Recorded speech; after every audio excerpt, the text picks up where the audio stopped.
জানতে চাই আপনারা নিরাপত্তার অজুহাত দিয়ে পার্বত্য চট্টগ্রামে সেনা শাসন বজায় রাখবেন। সেনা বাহিনী সরাইতে বলি নাই, সেনা শাসন সরানোর কথা বলা হয়েছে। এটা কেমন নির্মম একটা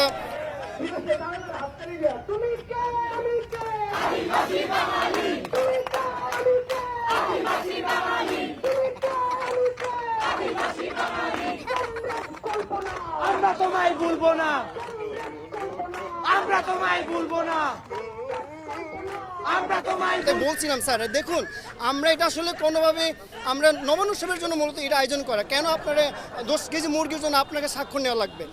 শুধু 10 কেজি স্বাক্ষর মুরগি না, 1 কেজি নাপ্পি এবং 1 কেজি লবণ পর্যন্ত নিতে গেলে সেনাবাহিনী স্বাক্ষর নেওয়া লাগে।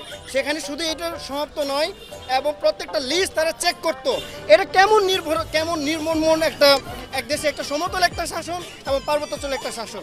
আমি খুবই তীব্র নিন্দা জানাই এবং প্রতিবাদ জানাই। এই সেনা শাসন থেকে আমরা মুক্তি চাই, পার্বত্য চট্টগ্রাম থেকে সেনা শাসন মুক্তি চাই। হয় সমঝোতা করতে হবে, না হলে মনে হয় না এইভাবে অনেক দিন যাইতে পারবে। সেনা বাহিনী সরাইতে বলি নাই, সেনা শাসন সরানোর কথা বলা হয়েছে এখানে। অবভিয়াসলি ওনারা তো আমাদেরকে প্রোটেকশন দিতেছে, আমরা তো কখনোই বলি নাই যে সেনা বাহিনী সরিয়ে ফেলতে। আমরা বলেছি যে শাসনটা আমাদের উপর চলছে ওইটা সরিয়ে ফেলার জন্য। জানতে চাই আপনারা নিরাপত্তার অজুহাত দিয়ে পার্বত্য চট্টগ্রামে সেনা শাসন বজায় রাখবেন, আর বাঙালিরা সেটেলাররা সেখানে আদিবাসীদেরকে হত্যা করবে আপনাদের প্ররোচনায়।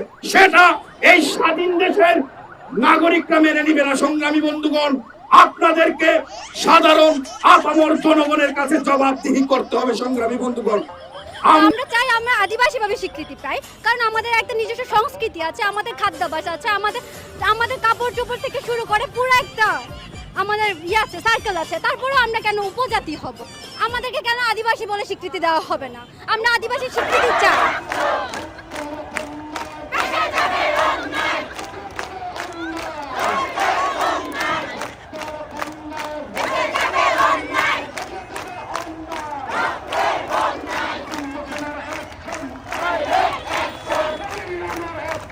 আমাদের দাবি হলো যে থেকে সেনা শাসন সরে দেওয়া। আমার হলো যে মানে ওই দিনে যে দিকে নালা আগুন লাগাই দিছে বাঙালিরা আদিবাসীদের ওপর, আদিবাসীরা এখন পাহাড়েও থাকতে ভয় পাচ্ছে। এখন কি করবো আমরা? সময় তুমি চট্টগ্রামে বা ঢাকাতে গেলে মানে আমাদেরকে দেখলে না একটু কেমন জানি অবাক চোখে তাকিয়ে থাকে। আমার ওই ব্যাপারটা আমার বেশি, আমি একজন মেয়ে হিসেবে আমার অনেক খারাপ লাগে।